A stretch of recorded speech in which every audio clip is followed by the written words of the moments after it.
Well, hey, Memes. Hello, Tefty.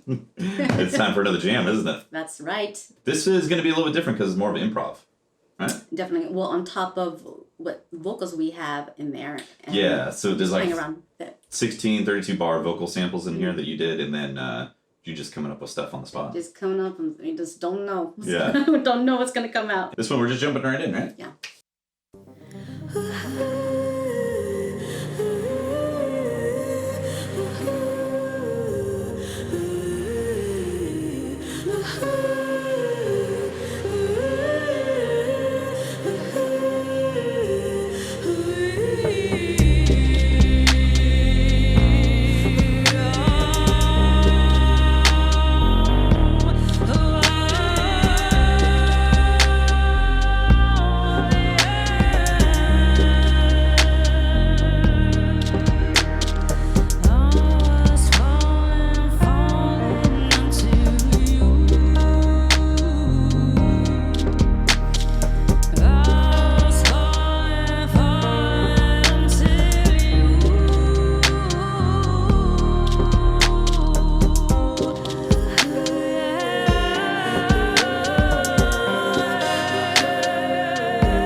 What's going on, guys? My name's Tefty. And I'm Memes. Welcome back to the channel, and thank you very much for listening to our latest jam. The jam. More improv. Like not knowing what's going to happen. Yeah. You know, it's interesting. We actually originally started with doing some jams more wanting to go this direction, and then we started kind of getting more like songwriting on stuff, and this is kind of a little bit of a return to form. Yeah. Yeah. Definitely. Just like improvising, coming up with stuff on the spot.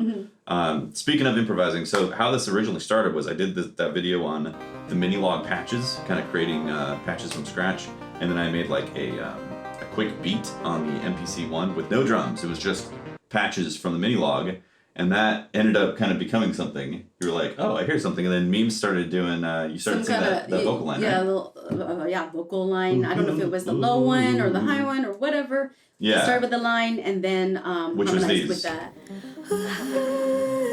Oh, I remember now. I started with the low one. Yeah. Right? Yeah, because I had this one. More of a hum. Right? Yeah.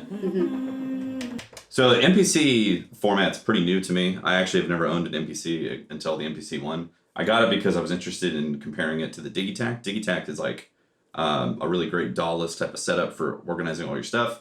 The MPC is almost like a bridge to a PC. You could totally do all this stuff in Ableton, but it's really nice having it on like a box that you could take around. Like if we want to perform live or do a jam like this completely live, we could take this entire setup and it would be what it is, what you just heard. So that's really cool. But the what it has is a lot of flexibility for audio because you could do stereo, you can layer stuff, you can have it be 32, 64, doesn't matter how many beats or bars, you can have all that stuff happen. So we sampled your voice, right? And then started jamming. Which I didn't know what was happening. I'm like, okay, let me record a line. And then I kind of like was like, hey, and then you kept the low one going, the hum going, and then I just improv something else above it. And it went from there. Yeah, it just felt like really nice. It felt like a fun jam. Again, these are the type of things that you don't know if it necessarily goes anywhere specifically as a song release, but it's really fun to just like vibe on it. Definitely. Right? Looking forward to doing more on it. Yeah, exactly. So I took a Minilogue pad sound and I recorded it into the MPC One. Then we had your 2 voices in there for the MPC One. And then I've got a kit that I brought over some samples from. Made that super basic drum loop. Just something to kind of get the mood going right there. And then beyond that, I also took these ARP stabs that I recorded. In fact, I did like an overdub type of thing with the sampler. And it kept on sampling that arpeggio that I made from the previous video with the Minilogue XD patches.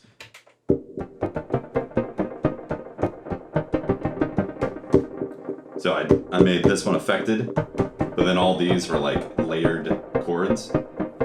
It's like 4 chords being layered on top of each other, and then affected and delayed and all that. So that's got like a nice kind of texture to it. And then you throw in the kit. Yeah, that type of thing. And then this is the pad sound, which is similar to this. Sorry, the first square right here, the Minilogue, this is actual MIDI that's controlling the Minilogue XD, so it's controlling that pad sound. So you take that and you stack it with this.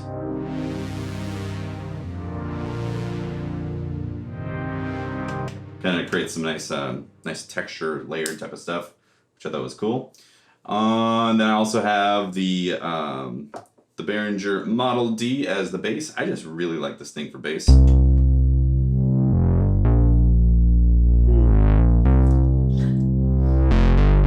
awesome. Just every time I hook it up for bass, I'm like, damn, this thing is dope sounding. Yeah. So the peak, I have this No Samples EP patch. I think it's like comes stock factory.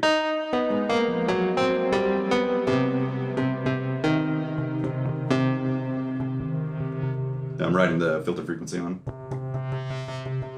So I had a keyboard, a key station, Arteria key station that I play this stuff into originally, and for the performance side, I just take it out.